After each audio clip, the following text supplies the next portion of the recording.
नमस्कार, जन टीवी देख रहे हैं आप। मैं श्वेता शर्मा आपके साथ। आइए खबरों की शुरुआत करते हैं। भारत रत्न भूतपूर्व प्रधानमंत्री अटल बिहारी वाजपेयी की 100वीं जयंती पर सीएम पुष्कर सिंह धामी ने एक्स पर पोस्ट कर लिखा कि देश के पूर्व प्रधानमंत्री हम सभी के प्रेरणा स्रोत भारत रत्न श्रद्धेय अटल बिहारी वाजपेयी जी की जयंती पर कोटिशय नमन। आपकी अद्वितीय नेतृत्व क्षमता, दूरदर्शी सोच एवं भारतीय राजनीति में आपके द्वारा दिया गया अमूल्य योगदान सदैव अविस्मरणीय रहेगा।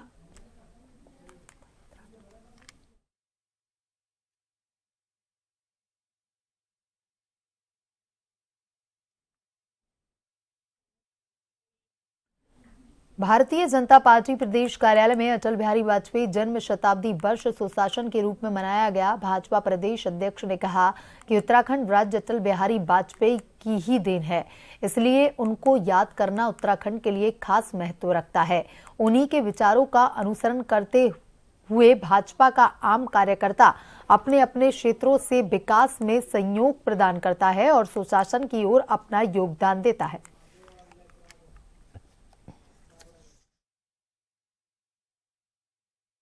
अटल जी भारतीय जनता पार्टी के कार्यकर्ताओं के आदर्श के रूप में पार्टी को स्थान तक शिखर तक पहुंचाने में अटल जी का जो योगदान है, और खासतौर पर मैं उत्तराखंड दृष्टि बहुत उत्तराखंड राज्य के प्रति भी उनका जो भाव था, उस राज्य के रूप में हमने देखा है। आज पूरे देश के अंदर अटल जी की जन्म शताब्दी वर्ष का प्रारंभ हुआ है। पूरे वर्ष भर सुशासन वर्ष के कार्यक्रम के रूप में हमने कार्यक्रम श्रृंखला बनाई हुई है, और पूरे प्रदेश के अंदर, उत्तराखंड के अंदर आज से लेकर वर्ष भर अटल जी के कार्यक्रम की श्रृंखला हम लोग चलाने वाले हैं। चंपावत जिला मुख्यालय में भाजपा कार्यालय में भाजपा कार्यकर्ताओं ने पूर्व प्रधानमंत्री अटल बिहारी वाजपेयी की जयंती को धूमधाम से मनाते हुए इसे सुशासन दिवस के रूप में मनाया। इस दौरान सभी ने उनके बताए गए मार्गों पर चलने का संकल्प भी लिया। जिला प्रशासन देहरादून में निकाय चुनाव को निष्पक्ष और पारदर्शिता से संपन्न करवाने के लिए तैयारियां शुरू कर दी गई हैं। इसके तहत जिला निर्वाचन अधिकारी और जिलाधिकारी देहरादून सविन बंसल की अध्यक्षता में ऋषि पर्णा सभागार में बैठक का आयोजन किया गया था। बैठक में उन्होंने नगर निकाय चुनाव को निष्पक्ष और पारदर्शिता के साथ संपन्न करवाने के लिए तैनात नोडल और सह नोडल अधिकारियों के साथ बैठक कर जरूरी दिशा निर्देश दिए।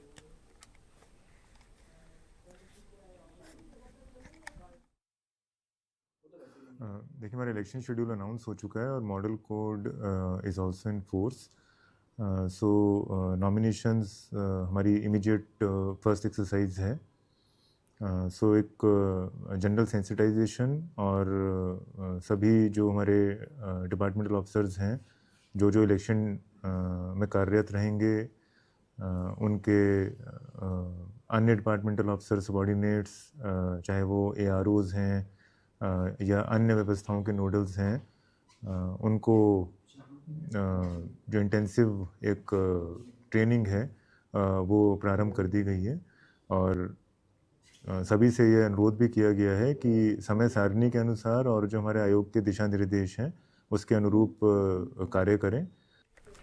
नगर निकाय सामान्य निर्वाचन को स्वतंत्र, निष्पक्ष और शांतिपूर्ण ढंग से संपन्न करवाने हेतु राज्य निर्वाचन आयोग के निर्देशों के क्रम में जिलाधिकारी संदीप तिवारी की अध्यक्षता में कलेक्ट्रेट सभागार में सभी रिटर्निंग ऑफिसर एवं सहायक रिटर्निंग ऑफिसरों को निर्वाचन कार्यों का दायित्व को लेकर प्रशिक्षण दिया गया। जिलाधिकारी ने सभी रिटर्निंग और सहायक रिटर्निंग अधिकारियों को निर्देशित किया कि निकाय चुनाव हेतु राज्य निर्वाचन आयोग द्वारा जारी दिशा निर्देशों की पूरी तरह से अनुपालना सुनिश्चित किया जाए। उन्होंने कहा कि 27 दिसंबर से 30 दिसंबर 2024 तक नाम निर्देशन पत्र प्राप्त किए जाएंगे।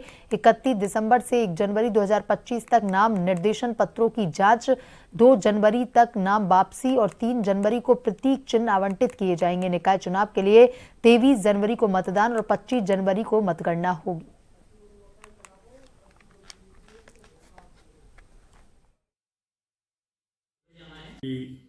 19 केंद्र संवेदनशील श्रेणी के हैं और 4 अति संवेदनशील श्रेणी के हैं और कुल मतदाता हमारे 53,894 हैं, जिसमें कि पुरुष मतदाताओं की संख्या 27,894 और महिलाओं की 25,997 की है।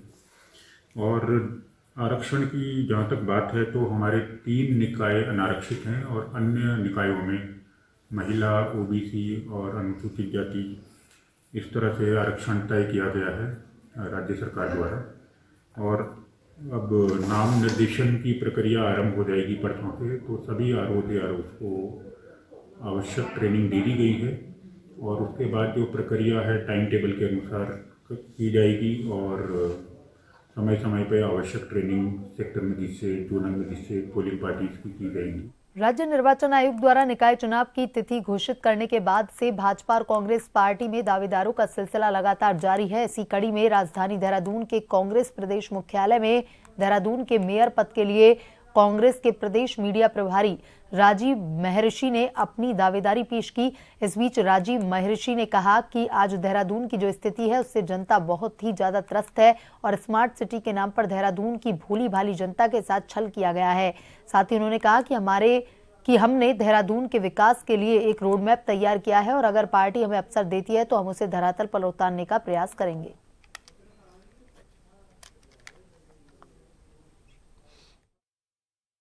होता है देहरादून एक बहुत ही खूबसूरत शहर, पूरे भारतवर्ष में नहीं, मैं कहूँगा पूरे संसार में। और जो आज इस शहर की स्थिति है, यातायात की आप स्थिति देख लीजिए, आप जल निकासी की स्थिति देख लीजिए, आप शिक्षा देख लीजिए, स्वास्थ्य देख लीजिए, आप बिजली का मामला देख लीजिए, तमाम ऐसी चीज़ें हैं जो है चरमराई हुई है पूरी तरीके से। स्मार्ट सिटी के नाम पर इस शहर के लोगों को छला गया। किसी की घर के आगे खुदा पड़ा है, किसी के पाइप पड़े हैं और सड़कों पे धूल का अंबार। ये सारी चीज़ें जो थी, इन लोगों ने यहाँ की जनता का बड़ा, जो मैं कहूँगा, उनको बहुत एक तरीके से त्रस्त किया, बहुत परेशान किया। स्मार्ट सिटी के नाम पर देहरादून की भोली भाली जनता के साथ छल किया गया। और आप सुन रहे थे राजस्थान सीएम भजनलाल शर्मा को। और अब बढ़ते हैं खबरों की तरफ। निकाय चुनाव का बिगुल बजते ही पार्टी प्रत्याशियों की घोषणा से पहले लगातार बैठकों का जिस तरह दौर चल रहा है, उससे लगता है कि इस बार पार्टी प्रत्याशी चयन को लेकर काफी मशक्कत करनी पड़ सकती है। वहीं भारतीय जनता पार्टी के महामंत्री आदित्य राम कोठारी का कहना है कि कांग्रेस के पास प्रत्याशी नहीं है और कांग्रेस कहीं दौड़ में नहीं है। भाजपा के पास एक सीट पर 2-2 दर्जन से ज्यादा प्रत्याशियों का आवेदन मिला है। ऐसे में सवाल यह है कि पिछले दिनों में जिस प्रकार से यहां पर मंथन चल रहे हैं और आज भी मंथन का दौर जारी है, इसके बाद प्रत्याशियों की घोषणा जल्द की जाएगी।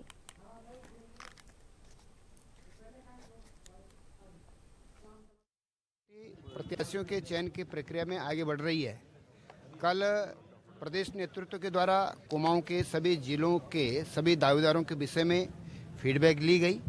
प्रथम चरण पर पैनल तैयार कर लिया गया है और आज गढ़वाल के हमारे जो संगठनात्मक जिले हैं 11 और कुमाऊं का रानीखेत जिला, ऐसे 12 जिलों के प्रमुख कार्यकर्ताओं के साथ में आज प्रदेश अध्यक्ष जी, संगठन मंत्री जी, प्रदेश की टोली बैठ रही है और उनसे फीडबैक ले रहे हैं। और 3-3 नामों का पैनल, जिताऊ कैंडिडेट कौन है, पार्टी के प्रति समर्पित कैंडिडेट कौन है, ऐसा विचार करते हुए और 2-1 दिन में फिर पार्टी के प्रत्याशियों की घोषणा हो जाएगी।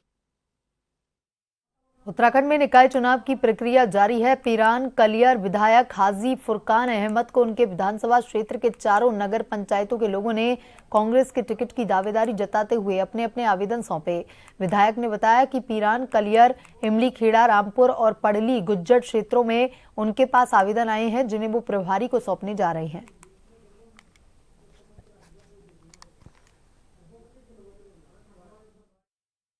हमारी विधानसभा में 4 नगर पंचायत पड़ती हैं, पाड़ली, रामपुर, पीरान कलियर और इमली खेड़ा, और 2 गांव हमारे सुनारा और सफीपुर, वो नगर निगम के आते हैं जो मेरी विधानसभा के पड़ते हैं, पीरान कलियर के।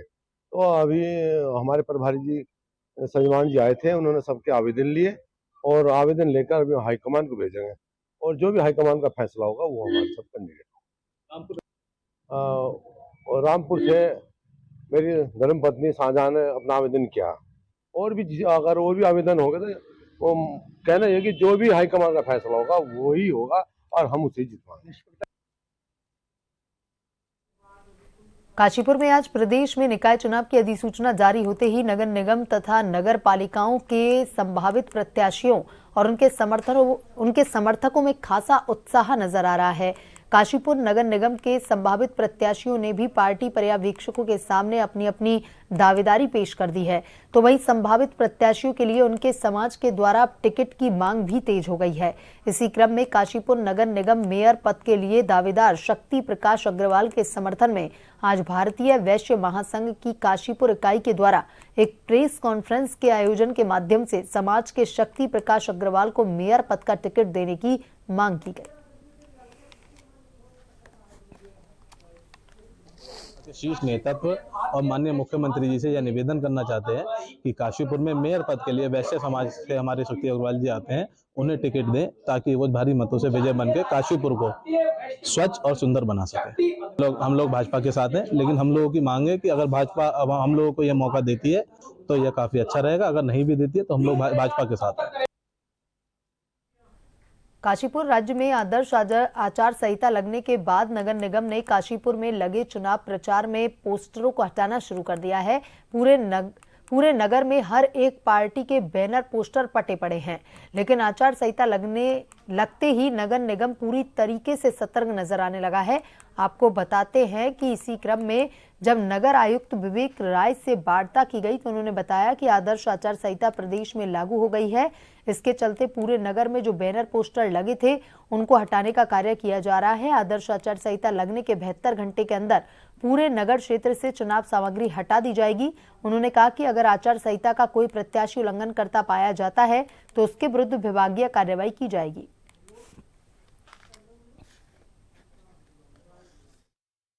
आचार संहिता जब से लगी है तभी से हम जो है सक्रिय हो गए हैं। लोक संपत्ति विरूपण अधिनियम के अंतर्गत कार्रवाई कर रहे हैं।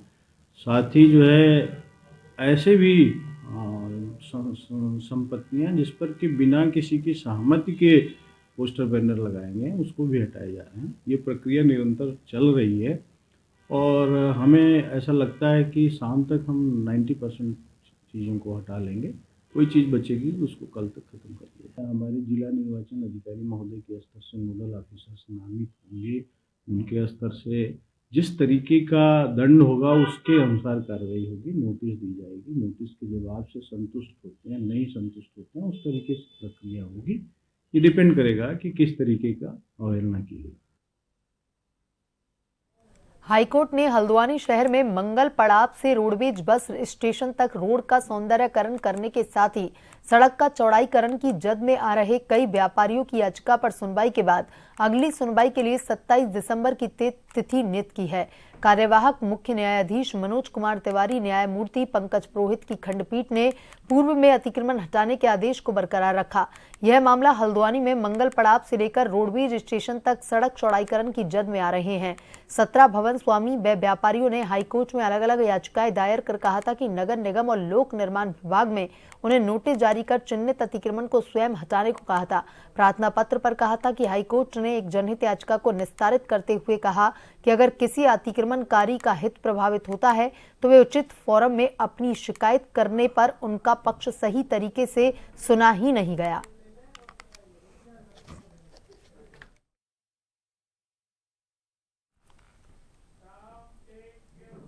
ऋषिकेश मार्ग पर 7 मोड़ के पास एक बस के अनियंत्रित होकर दुर्घटनाग्रस्त होने की सूचना पर वाहिनी मुख्यालय और ढालवाला से एसडीआरएफ की टीमें घटनास्थल के लिए रवाना हुई।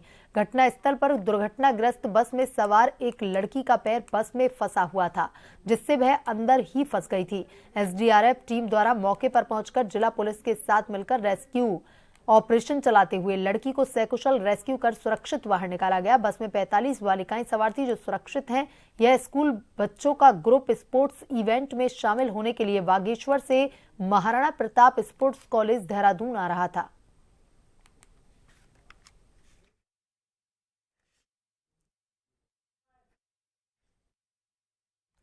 रुड़की के पीरान कलियर में कूड़ा डालने गई युवती बेसुध हालत में एक खेत पर मिली है। परिजनों ने 4 बाइक सवार युवकों पर नशीला पदार्थ सुंघाकर अपहरण करने का आरोप लगाया है। वहीं पुलिस ने एक युवक को हिरासत में लेने के साथ मामले की जांच शुरू कर दी है। वहीं मौके पर एकत्रित हुए लोगों ने अन्य युवकों को भी हिरासत में लिए जाने की मांग को लेकर इमली खेड़ा चौकी के सामने रोड पर हंगामा किया और अन्य युवकों को गिरफ्तार करने की मांग की है।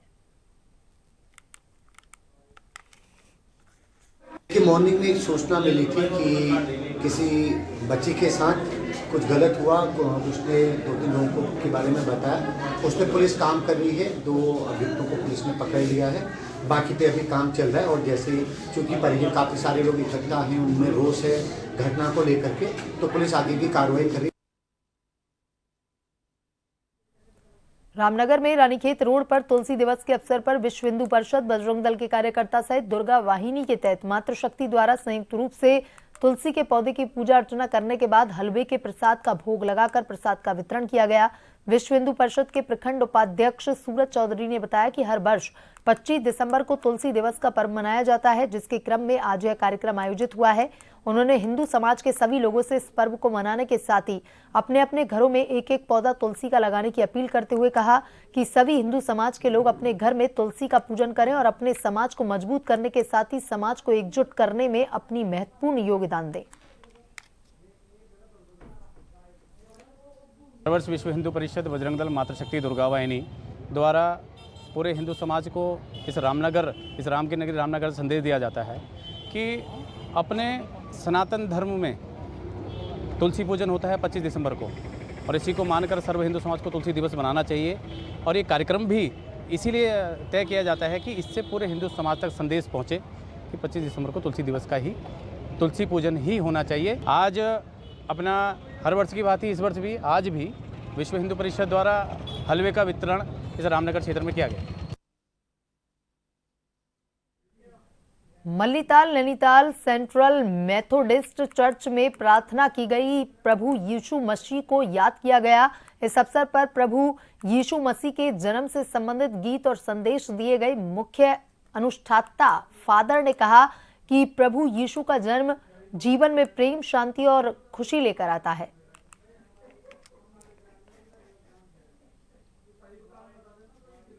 मेल मिलाप और प्रभु यीशु मसीह शक्ति के सुसमाचार प्रचार लेकर इस संसार में आए। तो मैंने आज लोगों को ये संदेश दिया कि हम आपस में प्यार मोहब्बत से रहें और शांति के साथ हम रहकर अपने जीवन को इस पृथ्वी पर यापन करें और प्रभु यीशु मसीह की इच्छा और उसकी मर्जी को अपने जीवन में पूरा करें। बर्फबारी और बारिश के बाद अब पहाड़ों में मौसम सुहावना हो गया है। पहाड़ों में चटक धूप खिल चुकी है। पहाड़ दूर से ही देखने पर बेहद खूबसूरत चांदी की तरह चमकते नजर आ रहे हैं। हालांकि आज पहाड़ों में काफी अच्छी धूप खिली हुई है, लेकिन इसके बावजूद भी ठंड का सितम आज भी जारी है। तो वही बात करें ऊंची चोटियों की, तो यहाँ तो कई फीट बर्फ की चादर बिछी हुई है। तस्वीरों में आप देख सकते हैं कि किस तरह से आज पहाड़ों में धूप खिलने के बाद पहाड़ चांदी की तरह चमकते हुए नजर आ रहे हैं। आलम यह है कि बद्रीनाथ धाम की ऊंची चोटियों से लेकर श्री हेमकुंड साहिब जी की ऊंची चोटियां पूरी तरह से बर्फ की चादर में लिपटी हुई नजर आ रही हैं। हालांकि दोनों धामों में मौसम काफी अच्छा हो चला है, लेकिन ठंड का सितम दोनों धामों में अभी भी जारी है।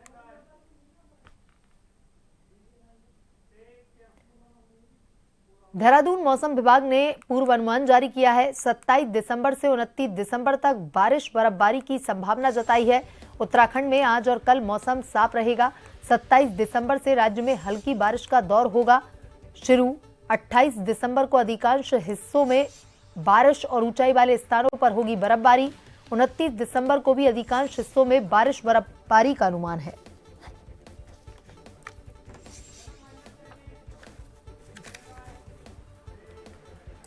और बुलेटिन में अभी तक के लिए इतना ही। बने रहिए जन टीवी के साथ। नमस्कार।